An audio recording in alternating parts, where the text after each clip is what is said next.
el contenido de la clase en la plataforma. No sé si algunos tuvieron la oportunidad de revisar la información. Ya en plataforma ya está lo que se va a ver el día de hoy acá. También ya está en el área de actividades su tarea correspondiente para esta semana. En este momento voy a tratar acá de compartirles la información de la clase de hoy. No sé si me pueden confirmar, si logran visualizar ya el documento.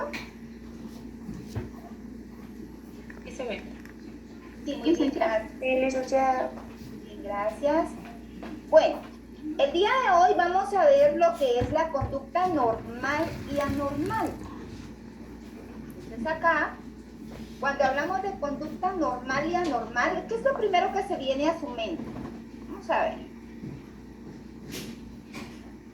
Aquí hay muchos chicos que les gusta compartir. Ya vi por ahí, ya vi nombrecitos y todo. Entonces vamos a escuchar. Cuando escuchamos o decimos conducta normal y anormal, ¿qué es lo primero que se viene a su mente?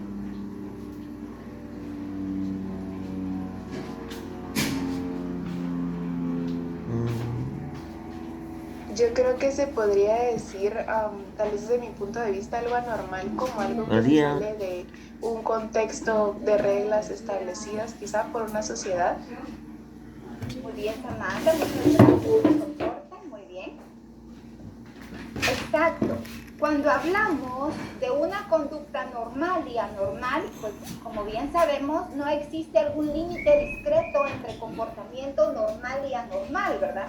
Muchos individuos lo equiparan con comportamiento extraño, comportamiento peligroso, comportamientos vergonzosos, ¿verdad? O bien lo que dice su compañera, aquellas conductas que se salen fuera de la norma, ¿verdad? Pues el día de hoy vamos a examinar 3 definiciones de comportamiento anormal. Voy a tratar de compartirles en pantalla completa, a ver si...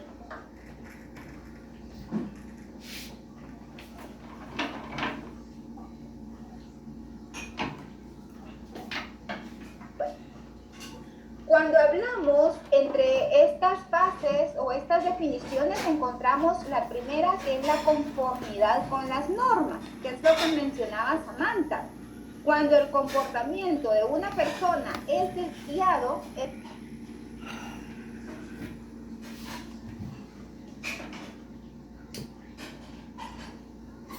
porque ante los ojos de las personas o la sociedad o la cultura donde se desenvuelve este ser, miramos que lo que está sucediendo, su actitud o su conducta, no es la correcta o no es a la que nosotros como sociedad estamos acostumbrados, ¿verdad? Como por ejemplo acá tenemos dentro de los puntos de corte, que son de naturaleza cuantitativa. Cuando hablamos de un punto de corte, acá les dejaba yo un ejemplo donde dice que, por ejemplo, en la evaluación del CI, ¿verdad?, de un paciente en donde el punto de corte es 70 y puntúa, por ejemplo, un 60. Si puntúa un 60 y el punto de corte es un 70, nosotros decimos, esto ya no es normal. ¿Por qué? Porque en esa evaluación que nosotros realizamos, el punto de corte tiene un dato estadístico, pero el resultado que me está dando o me está arrojando en la evaluación es menor a ese dato de punto de corte que yo tengo, ¿verdad? Entonces, al ser menor, quiere decir que lo encuentro abajo de la norma o abajo de lo normal, ¿verdad? Entonces, ahí digo yo, esto ya no me parece correcto, ¿verdad? Ya no es normal, algo acá no está bien. Entonces, eso es cuando evaluamos con pruebas psicométricas o datos que nos arrojan, o o cuando evaluamos de forma estadística, que nos dan datos estadísticos, ¿verdad? Donde tenemos resultados estadísticos en donde hay una media. Nosotros medimos y decimos, está abajo de la media, está sobre la media, está arriba de la media. Entonces ahí donde nosotros logramos identificar. Por ejemplo, usted evalúa a un paciente y ese paciente puntúa. Su punto de corte va a ser el dato de donde usted lo encuentra dentro de lo normal. Entonces, digamos, es el 70, que es el ejemplo que está acá. Pero su paciente en los resultados arrojó un 60. se encuentra abajo del punto de corte. Entonces nosotros acá decimos, no es normal, ¿verdad? Entonces, esta es una de las formas también en donde nosotros podemos evaluar la normalidad, o la conducta normal o la conducta anormal, ¿verdad? Que todo va a depender de cómo nosotros evaluamos los resultados que obtenemos ante las normas que rigen en nuestra sociedad o en nuestra cultura, relacionadas con esos comportamientos, ¿verdad? Y esas conductas que se dan o que nosotros catalogamos como normales, como por ejemplo, acá decía una persona demasiado extravagante. Usted mira que una persona llega demasiado extravagante, por ejemplo, a clínica. Mira que la persona llega con demasiados accesorios, sombreros y todo, ¿verdad? Así como con su vestido como de fiesta y todo, y llega a clínica, a terapia. Usted en el momento en el que la mira o lo mira, lo primero que usted dice es, ay, aquí hay algo que no está bien, ¿verdad? Aquí hay una especie de desalineación en donde usted dice, no, esto ya no es normal. Entonces, todo está relacionado a lo que nuestra sociedad, cuando hablamos de conformidad de las normas, a lo que nuestra sociedad permite o nuestra cultura nos permite. Entonces acá decimos conformidad con las normas, ¿verdad? O lo que la sociedad nos permite. Es importante tomar en cuenta también la cantidad de desviaciones que esta persona puede presentar, ¿verdad? Porque probablemente usted observa que es una conducta la que no está bien, o la que usted la puede catalogar como anormal, pero lo demás está bien. Entonces, tomar en cuenta la cantidad de desviaciones para poder realizar la evaluación es importante. Por ejemplo, la relatividad cultural. Lo que es desviado para un grupo no tiene que serlo para otro. Entonces, por eso es de que menciona que lo normal y lo anormal es relativo en relación a las culturas. ¿Por qué? Porque en alguna cultura probablemente una conducta sea normal, pero en otra cultura la conducta probablemente sea normal, ¿verdad? Entonces, por ejemplo, acá vamos a ver, ustedes ya están en el 6º semestre acá. Sexto. Para ustedes, un ejemplo de una conducta que no sea normal en una cultura y que en otra cultura sí sea normal, vamos a ver. ¿Qué me pueden plantear? Y le vamos a mencionar nombres. ¿Qué podría ser para una cultura normal y para la otra no, que no sea normal? Vamos a ver, Jorgito, ya vi que anda por ahí. Hola, Eli, ¿cómo está? Hola, bien, gracias. Gusto verla después de mucho tiempo. También me alegro verlo. Pues póngale una cultura normal y no yéndonos tan lejos. Una cultura normal para las personas del interior del país es azotar a las personas por algo malo que hicieron. En cuanto a nosotros acá en la capital no es normal, sino que lo normal es denunciar y que lo juzgue la ley, por ejemplo. Muy bien, gracias. Gracias, Jorge. Sí, en algunos lugares pues todavía se rigen a otro tipo de conducta, ¿verdad? Para castigar una conducta que no esté correcta. Acá también menciona casamiento de menores señaladas. Sí, aquí lo menciona también su compañera. Melanie también dice poliamor. Ajá, la poligamia, ¿verdad? Que son conductas que no son normales por ejemplo, dentro de nuestra sociedad, estas conductas no son normales, pero en otras sociedades o en otras culturas son normales. Por ejemplo, miramos, en estas sociedades asiáticas, ¿verdad? En donde el casamiento de menores es normal. En cambio, nosotros acá hasta tenemos una ley, ¿verdad? Una ley en donde la unión de menores, eso es un delito, ¿verdad?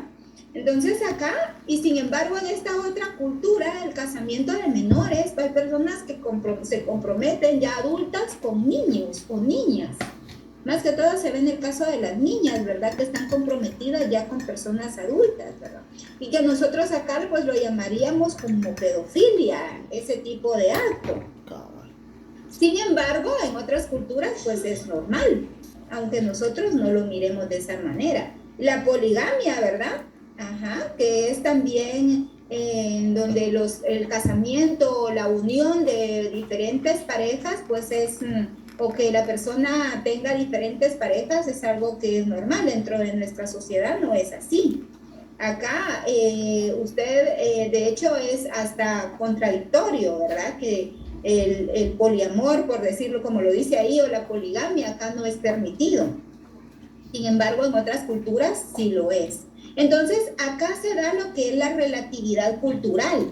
Aquí estamos en la otra fase, ¿verdad? De la relatividad cultural, que lo que para nosotros probablemente es anormal, para otras culturas es normal, ¿verdad?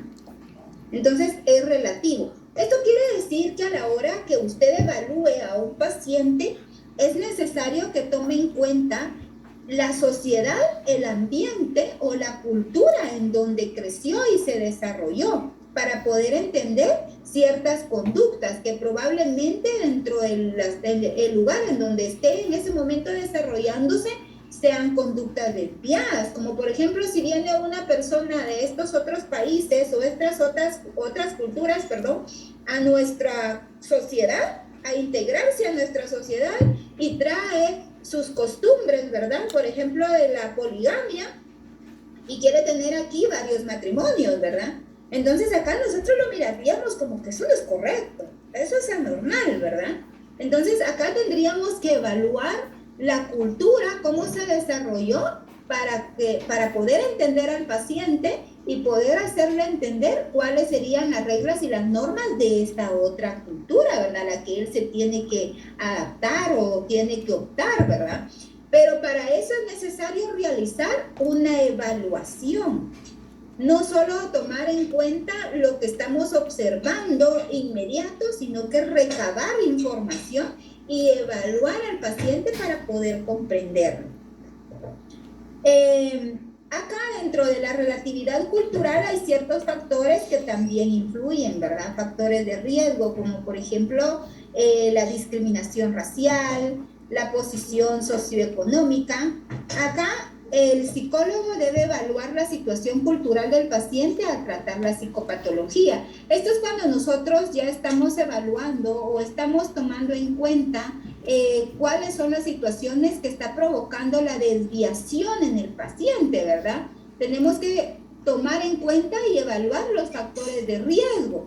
¿Cuáles son esos factores que están provocando la desviación del paciente, verdad? Por ejemplo, si hay discriminación, por esa razón el paciente pues se siente triste, se siente agobiado, se siente abatido, y usted mira que ha optado por una conducta desviada. Evaluar los factores de riesgo es súper importante. La posición económica, que también puede provocar una desviación en la conducta, ¿verdad? Porque al haber un descenso en relación al área económica, como por ejemplo ahorita, sin ir tan lejos, ¿verdad, chicos? Ahorita la situación que estamos viviendo en relación a lo de la pandemia y el COVID, desde el año pasado, nosotros como parte, como ente educativo y todos nos hemos dado cuenta que hubo mucha deserción estudiantil, pero a consecuencia de que se dio todo este tipo de situaciones. Miren, ustedes son bendecidos acá porque tienen la oportunidad, aún con dificultades y esfuerzos que cada uno conlleva, ¿verdad? Para poder estar acá, tienen la oportunidad de seguir luchando y alcanzando su meta, pero muchos tuvieron que renunciar a esa meta porque se quedaron sin trabajo, porque hubieron situaciones de enfermedad que ya no les permitieron seguir adelante, porque hubieron pérdidas humanas que provocaron inestabilidad emocional, hicieron que ya no siguieran adelante con su meta. Entonces aquí también miramos factores, ¿verdad? Sin ir tan lejos dentro de nuestra sociedad, estamos viendo un factor de riesgo que está provocando o puede provocar cierta cantidad de desviaciones, que las cuales ya se empiezan a ver. El año pasado pues no era tanto el problema como ahorita, ¿verdad? Toda la enfermedad o situaciones mentales que se han ido provocando en relación a la situación de COVID. Es increíble. Casos clínicos en donde mucha gente joven con problemas de ansiedad y ataques de pánico, ¿verdad? Y problemas depresivos, más que todo en el área de la juventud que se está dando ahora, ¿verdad?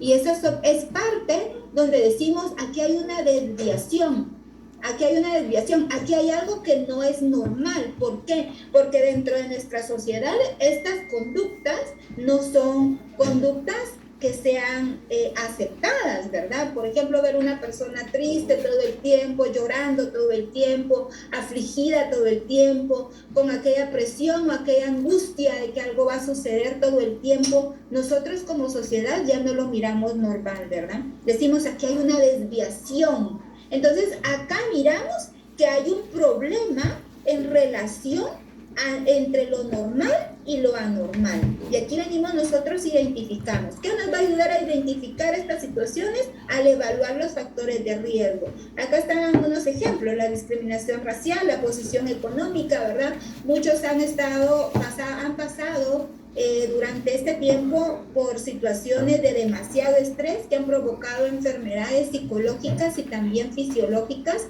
estresantes, ¿verdad? O problemas somáticos en relación a la situación que se está viviendo. Entonces aquí miramos también desviación y un ejemplo de una conducta normal. Entonces nosotros como psicólogos tenemos que evaluar la situación cultural del paciente, evaluar cuál es la situación que está viviendo el paciente para poder reconocer cuál es la raíz de esa situación que está desviando la conducta, ¿verdad? De la persona a la que estamos evaluando. ¿Dudas? ¿Inquietudes? ¿Aportes? ¿Hasta dónde vamos? Voy a estar al pendiente de la hora porque si no se me va, chicos, y solo tengo una hora con ustedes. Vamos a ver. La aflicción subjetiva. El dato básico son los sentimientos subjetivos y la sensación de bienestar del individuo, ¿verdad? Entonces, como lo vimos anteriormente, vimos que la cultura tiene mucha relación entre lo anormal y lo normal, que son las reglas lo que permite que una sociedad acepte una conducta, ¿verdad? En este caso, la aflicción subjetiva es todo lo que está, todo lo intrapsíquico, que podemos decirlo o llamarlo así, que quiere decir que es todo lo que está en la mente de la persona. El dato básico son los sentimientos subjetivos y la sensación de bienestar del individuo, ¿verdad? Cuando un individuo está en un estado de homeostasis, ¿qué es homeostasis? Vamos a ver, chicos del sexto semestre.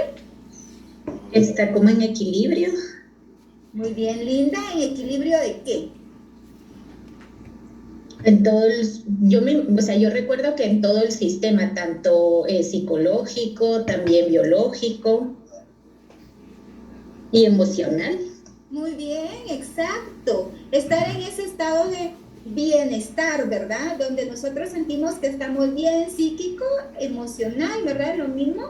Y físicamente, ¿verdad? Hay una conexión y un equilibrio entre lo psíquico y lo físico. Entonces decimos estamos en homeostasis, porque estamos en un equilibrio de bienestar, nos sentimos bien. Entonces a eso se le llama homeostasis. Muy bien, Linda. Entonces acá, evaluar cuando un individuo presenta problemas emocionales y conductuales, ¿verdad? Evaluar esa subjetividad que pueda aparecer en su mente, porque muchas veces las situaciones desviadas o conductas desviadas de los pacientes no están relacionados a una cultura, están relacionados a lo que en su mente ha creado de forma irracional, ¿verdad? Recuerden que el ser humano maneja pensamientos racionales e irracionales.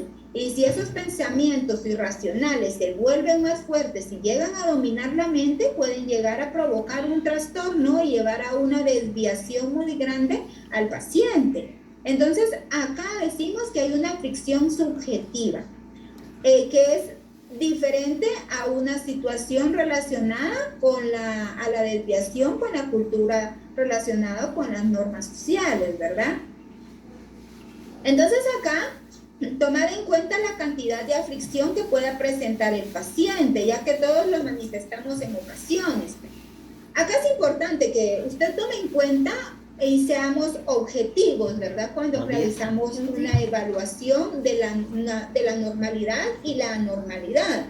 Como por ejemplo, usted mira que su compañero está preocupado porque el examen y no sabe cómo resolver el examen, no estudió, no ha leído y no encuentra las respuestas porque no saben dónde están las respuestas en el libro y es un caos. Entonces entra en un estado de estrés y preocupación. Entonces acá nosotros miramos que esa situación está siendo provocada por el estímulo del examen, pero al pasar ese estímulo y al terminar de resolver su prueba, el paciente regresa a la normalidad, ¿verdad? Entonces, la aflicción en este caso es pasajera, porque en algún determinado, hoy por ejemplo se siente así, estresado o estresada, pero ya mañana ya se siente diferente. Entonces acá nosotros como psicólogos o profesionales de la salud mental tenemos que saber evaluar cuando una persona está padeciendo una situación conflictiva de momento o cuando ya la viene cargando desde hace mucho tiempo atrás o que esa situación es muy permanente y puede llegar a provocar más adelante una desviación conductual, ¿verdad? Que lo lleve a la anormalidad. Entonces acá decimos nosotros que es necesario tomar en cuenta esa cantidad de aflicción porque muchas veces todos pasamos por situaciones en donde nos encontramos preocupados, pero luego lo podemos gestionar sin necesidad de una intervención o buscar ayuda profesional, ¿verdad? Podemos solucionarlo.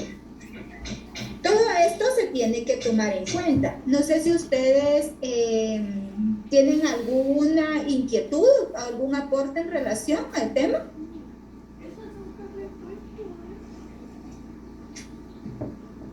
¿Qué pasó? Están muy calladitos. Sé que todavía están como dormidos, pero despertémonos. Vamos a ver acá. La capacidad y disfunción, la discapacidad y disfunción. Cuando hablamos de discapacidad y disfunción, para considerarlo anormal debe crear algún problema social interpersonal u, en este caso, ocupacional, ¿verdad? Para poder decir que hay una discapacidad o hay una disfunción. Como lo vimos en esta diapositiva anterior, si el problema nos está provocando aflicción, pero no deteriora ninguna de las áreas familiares, laborales o interpersonales o en el ámbito en donde se esté desarrollando, pues no lo vamos a llevar a una situación compleja como para llamarla un estado de anormalidad, porque sabemos que en algún determinado momento inmediato regresa a la normalidad. En la mañana puede estar preocupado, pero en la tarde cuando ya solucionó ya se siente mejor. Pero si esta situación de desviación lo lleva a crear un problema social, interpersonal, ocupacional, entonces ahí nosotros ya lo catalogamos como una conducta desviada anormal, ¿verdad? Cuando esta ya viene a interferir en esos ámbitos en donde la persona se desarrolla. Los problemas en la esfera social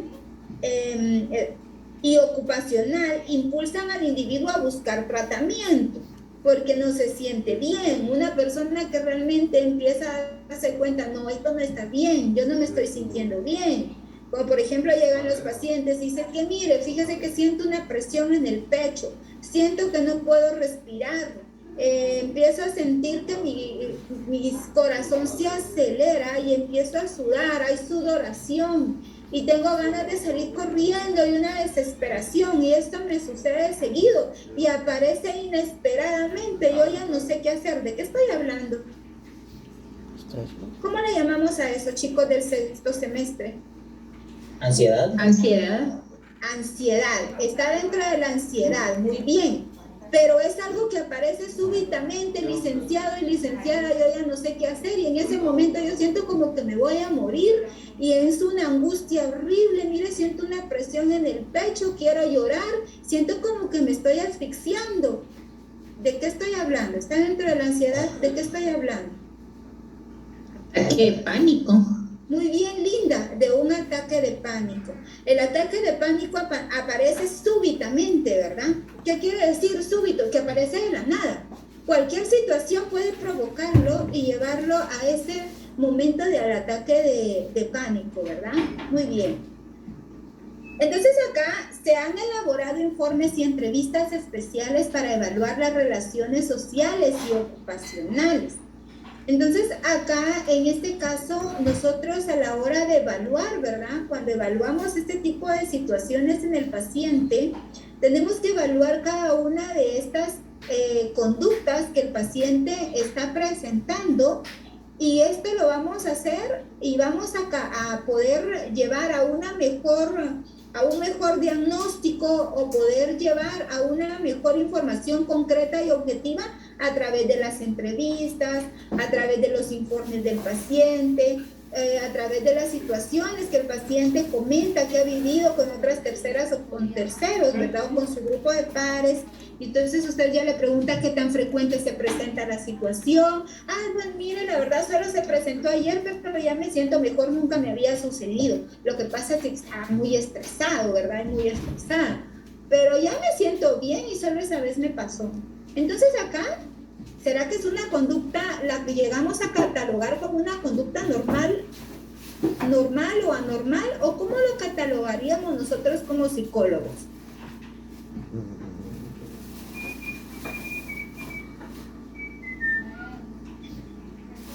Si el paciente dice, no, es que fíjese que ayer me sentí así, pero solamente fue ayer, ya no. Y ahorita ya me siento bien. ¿Es normal? Es normal. ¿Cómo lo tomaríamos como anormal? ¿En qué momento? Cuando sucede por mucho tiempo o en varias ocasiones y además afecta a esta persona socialmente, ¿no? Muy bien. Entonces lo tomamos anormal cuando miramos que esta persona le ha afectado la situación en alguna de las áreas en donde se desarrolla, ¿verdad? Ya sea social, interpersonal, laboral, etc.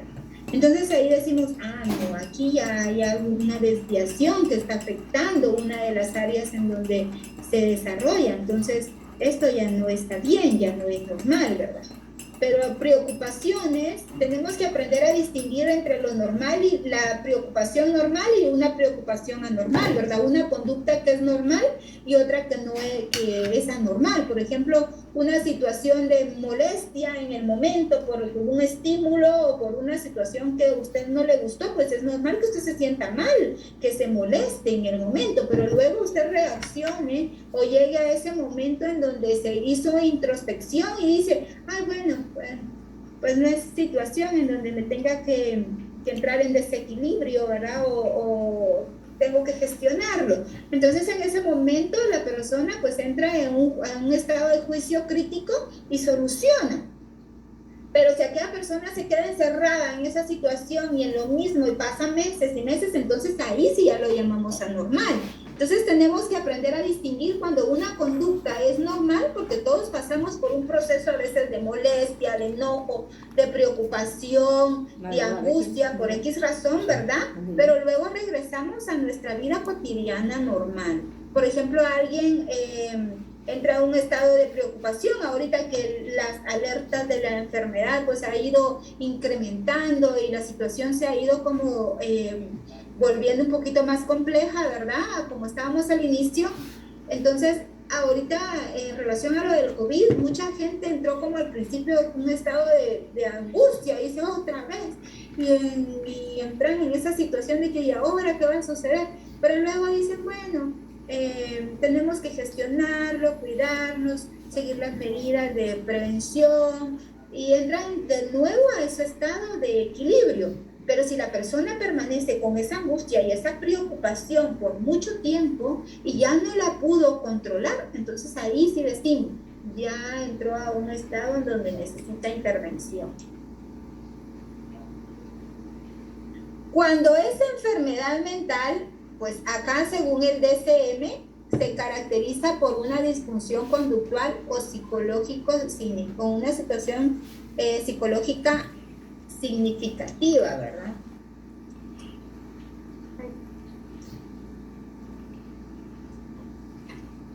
La importancia del diagnóstico es un nivel experto de clasificación en categorías utilizado por profesionales de la salud mental, que nos permite efectuar distinciones importantes. ¿Qué quiere decir esto? Que cuando nosotros vamos a diagnosticar, nosotros lo hacemos a través de un grupo de clasificación de criterios, no lo hacemos con un criterio propio de decir, yo creo que esto es así. O cuando vamos a diagnosticar una situación o una enfermedad mental, ustedes ya bien saben de que necesitamos evaluarlo y cuál es nuestra guía para poder diagnosticar. Vamos a ver, ¿cuál es la guía para poder llegar a un diagnóstico? El DSM-5. El DSM-5, exacto. A través del DSM es que nosotros diagnosticamos, a través de esos criterios diagnósticos que aparecen ahí. Entonces, lo que nosotros hacemos, ¿verdad?, es confrontar la conducta desviada del paciente, confrontarla con los criterios diagnósticos del DSM y luego decir, bueno, el paciente es esto lo que tiene. Ese va a ser mi juicio clínico, ¿verdad? Es el ojo clínico. A través del ojo clínico usted va a identificar las conductas desviadas, estas las va a confrontar a través del manual diagnóstico de trastornos mentales, que es el DSM-5. Entonces, no lo hacemos nosotros de una forma, el DSM pues nos ayuda a nosotros a poder distinguir entre una situación compleja y entre un trastorno y otro trastorno, a través de sus criterios diagnósticos. Por ejemplo, acá la esquizofrenia de un trastorno, a través de esta evaluación del DSM, nosotros podemos distinguir entre uno y otro trastorno, como por ejemplo acá entre la esquizofrenia de un trastorno bipolar, la depresión y un trastorno de ansiedad, ¿verdad? Mírenme aquí, vamos a corregir.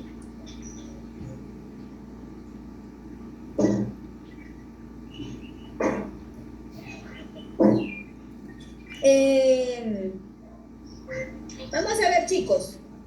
Yo sé que ahorita ustedes ya han usado más el DSM.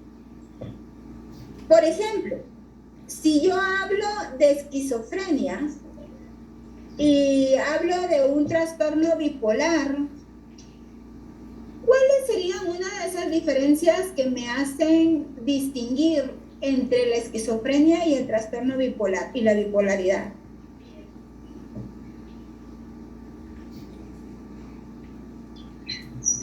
Vamos a ver. Solo deben más o menos dos criterios. La existencia de delirios y alucinaciones. Muy bien. En la esquizofrenia encontramos, ¿cómo se le llama al grupo, a la unificación de delirios y alucinaciones y esas conductas bizarras? ¿Cómo le llamamos?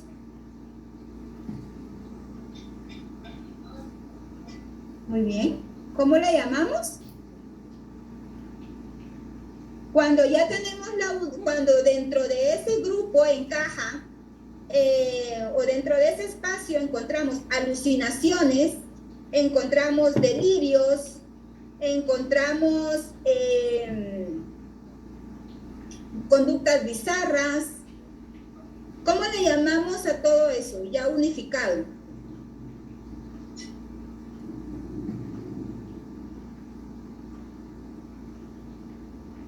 Del sexto semestre.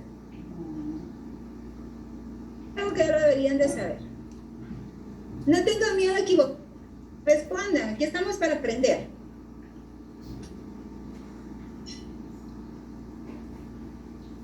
Trastorno. Pues no.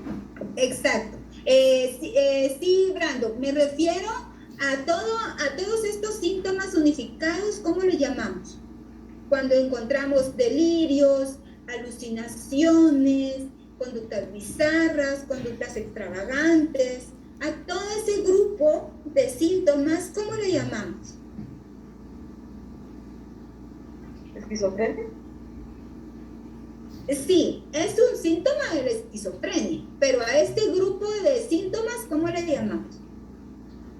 Síndrome. No es la catatonia. ¿No será síntomas psicóticos? Muy bien, se le llama psicosis. La psicosis, muy bien. En la psicosis encontramos delirios, alucinaciones, conductas bizarras, conductas desorganizadas. A todo ese grupo de síntomas le llamamos psicosis. Entonces, cuando nosotros en la esquizofrenia decimos, una diferencia dentro de la esquizofrenia y la bipolaridad, la psicosis. En la esquizofrenia vamos a encontrar psicosis. Y cuando decimos psicosis, nosotros ya sabemos que en la psicosis hay delirios, hay alucinaciones y todos esos síntomas, ¿verdad? Cuando decimos psicosis. Muchas veces terminamos la carrera de psicología y nos cuesta distinguir qué es psicosis o de qué hablamos cuando hablamos de psicosis, ¿verdad? Y en la psicosis encontramos una pérdida de la conciencia, pero se encuentra toda esta sintomatología. Y al grupo de toda esta sintomatología nosotros le llamamos psicosis. En la bipolaridad, vamos a ver qué síntomas encontramos en la bipolaridad. Por lo menos menciónenme uno o dos. Van a ser suficientes si me mencionan los correctos. Los cambios de personalidad. No. Episodios maníacos y hipomaníacos. Muy bien. Encontramos episodios maníacos e hipomaníacos. Encontramos ahí. No, en la bipolaridad no hay cambio de personalidad. Eso lo encontramos en la personalidad disociativa. En el área de bipolaridad no, hay cambios de humor. Y recuérdense que según lo que nosotros hemos aprendido en la evaluación del examen mental, el humor, el estado de ánimo son dos cosas diferentes, que están relacionadas pero son distintas, ¿verdad? A la hora de evaluarlas. Entonces, y la personalidad también es distinta. Pero, por ejemplo, no hay cambios de personalidad en la bipolaridad. No, eso no lo va a llamar. Hay que descartarlo. Hay cambios de humor. Cambios de humor porque hay cierto desequilibrio con las emociones, ¿verdad? La regulación emocional. Entonces, pero no hay cambios de personalidad. Son cambios de humor. Y sí, uno de los síntomas frecuentes de la bipolaridad son los episodios maníacos y los episodios hipomaníacos. ¿Cuál es la diferencia entre un episodio maníaco y un hipomaníaco? El hipomaníaco dura, me parece, menos de una semana y el maníaco un poco más. Muy bien, usted sí está familiarizado con el DSM, ¿verdad? Perfecto, exacto. El hipomaníaco dura 4 días y el maníaco dura 5 días, más de 5 días, de 5 días en adelante. Es el tiempo, exacto. Ahí es donde tenemos. Muy bien, miren, eso me encanta, que compartan. Y no importa si está bien o si está mal, estamos para aprender. Todas estas cositas que hemos estado diciendo ahorita, nótelas, porque le van a servir más adelante. Bueno, muy bien, chicos. Ahora bien, como bien sabemos, ¿verdad?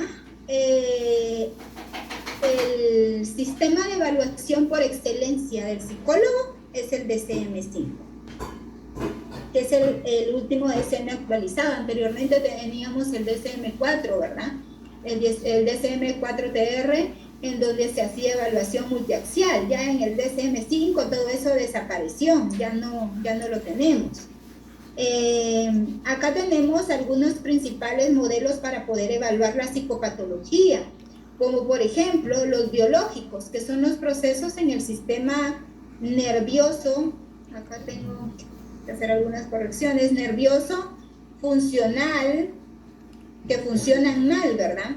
Ejemplo, la esquizofrenia es causada por un exceso de actividad dopaminérgica, que sabemos que la esquizofrenia es una situación neurológica. En el caso de los principios psicodinámicos, podríamos decir que es un conflicto intrapsíquico, ¿verdad? Por ejemplo, en este caso, una fobia. A la hora de evaluar una fobia, podemos decir, es una situación intrapsíquica.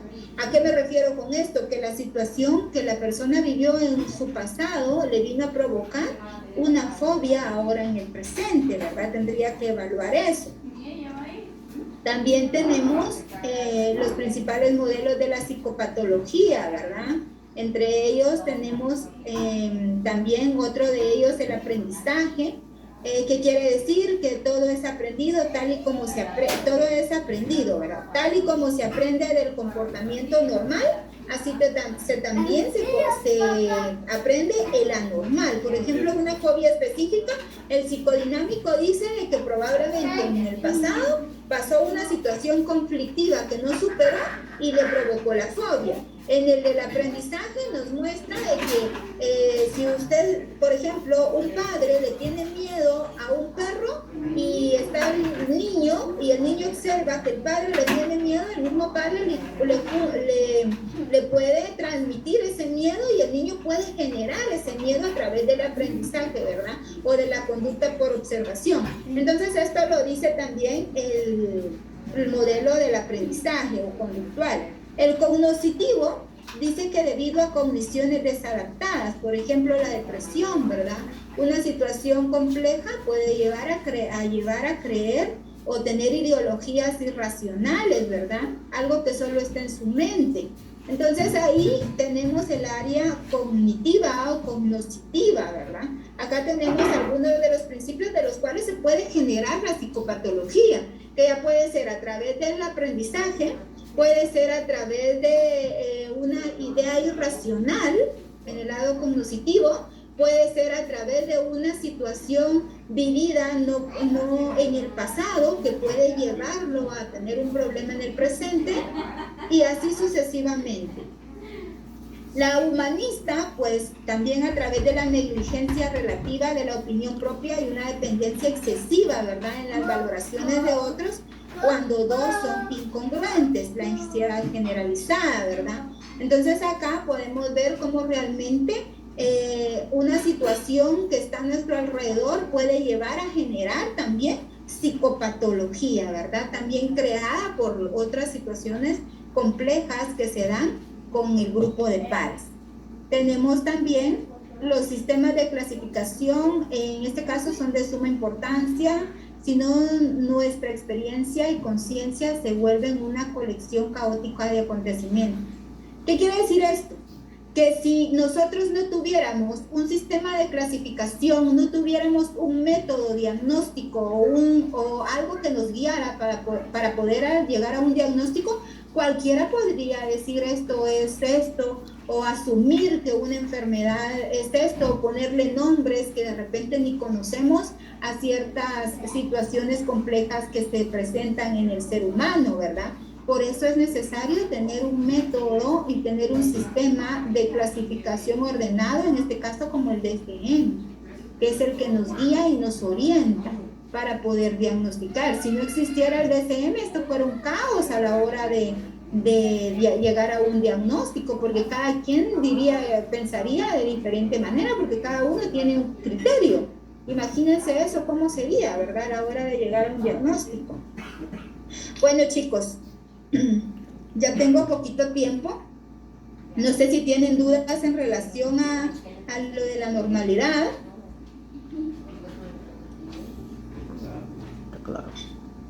Antes de irme, solo tengo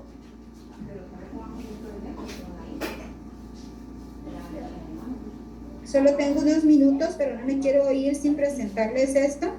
De igual manera ya está en la plataforma. Y es que a las 9 tengo otro curso, entonces vamos a ver.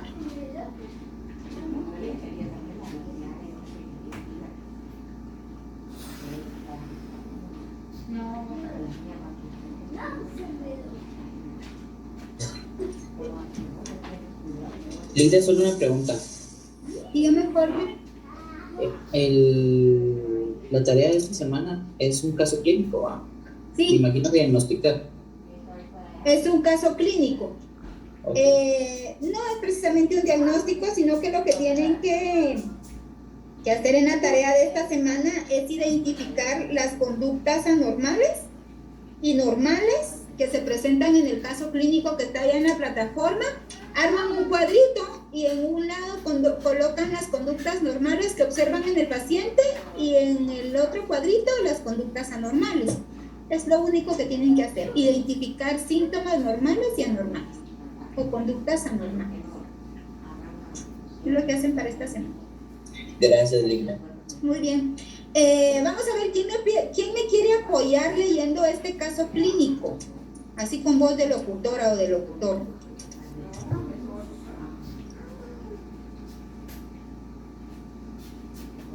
Exacto, es como colocar los criterios diagnósticos. Algo así. Elías, ¿usted también anda por acá?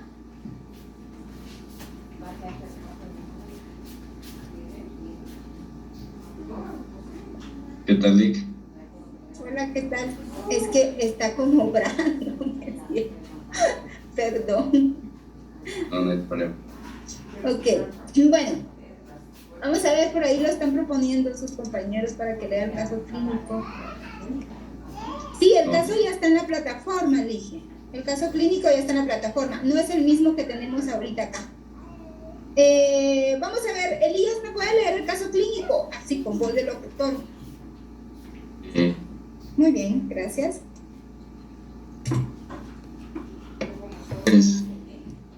La paciente, ahí comienza. Sí. La paciente es una alumna de escuela secundaria de 17 años. Durante los últimos 6 meses, la paciente comenzó a tenerle tanto terror a la escuela que se la derivó a un servicio de psiquiatría para la consulta externa. Cada vez que la profesora le hacía una pregunta en la clase, se le confundía todo. Su corazón comenzaba a latir más fuerte y se mareaba tanto que tenía la sensación de que se iba a desmayar. Dejó de participar en el coro de la escuela. Durante 4 meses antes de la derivación no había podido reunirse con otros estudiantes para almorzar en la cafetería porque se sentía terriblemente ansiosa. Temblaba de arriba abajo y tenía tanto miedo de perder el control de esfínteres que en ocasiones anteriores había tenido que irse en la mitad del almuerzo. Los últimos 2 meses se había sentido progresivamente infeliz y perdió todo interés en la escuela. Se sentía muy cansada, especialmente a la mañana, y le costaba mucho concentrarse. Su nivel en la escuela decreció mucho, dormía poco y se despertaba por lo menos 2 horas antes de lo que necesitaba para levantarse. Nunca tuvo gran apetito, pero los últimos meses este se había deteriorado más aún. Sentía que su futuro era deprimente, su momento más feliz era la tarde cuando había pasado los problemas diarios y estaba sola en su habitación. La paciente nació y creció en un pequeño pueblo donde su padre era albañil, vive con sus padres y tiene 4 hermanos y hermanas menores. Tiene dormitorio propio. Describió la relación de sus padres como armoniosa, aunque su padre solía estar enojado de vez en cuando con su esposa porque era demasiado sobreprotectora con la paciente. La niña se desarrolló normalmente durante su infancia y se mostró feliz y sociable hasta los 14 años. Desde ese entonces pareció cambiar. Se volvió progresivamente tímida y preocupada por saber lo que los demás pensaban de ella. Siempre se sintió como si se estuviera escondiendo de los otros. Se sentía inferior, no tenía confianza en sí misma y tenía miedo de actuar de forma rara o tonta.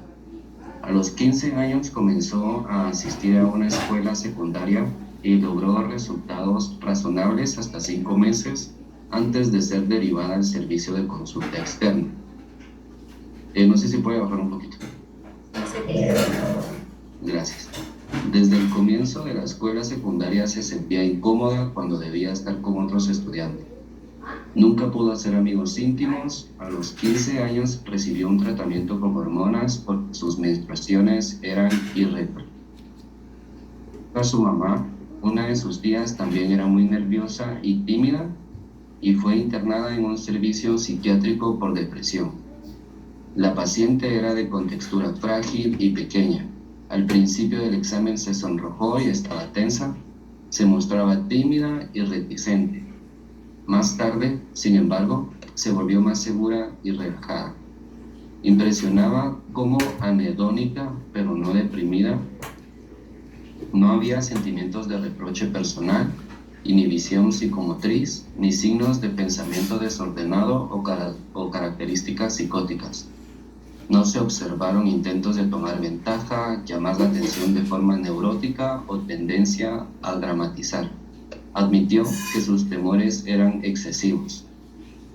Muy bien, gracias, Elías. Bueno. Chicos, según su juicio clínico, ¿cuál es el diagnóstico de la paciente?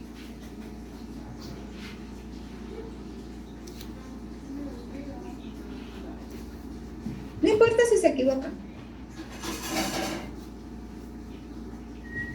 Solo quiero ver cómo lograron asimilar lo que su compañero leyó. Según el juicio, me imagino que llevaron la lectura. Según el juicio clínico, voy a hacer aquí algunas preguntitas. Vamos a ver. Valesca, usted anda por ahí, Valesca Donado. Según su juicio clínico, ¿cuál es el diagnóstico de la paciente?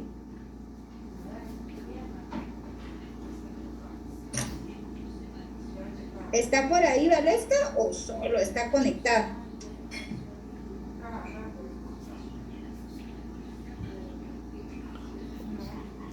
Aquí estoy, Liz, pero para serle honesta no sé decirle. De lo que leyó su compañero, ¿qué me podría... si no sabe el diagnóstico, mencióneme 2 conductas inadaptadas de la paciente, según lo que leyó su compañero. O una conducta inadaptada.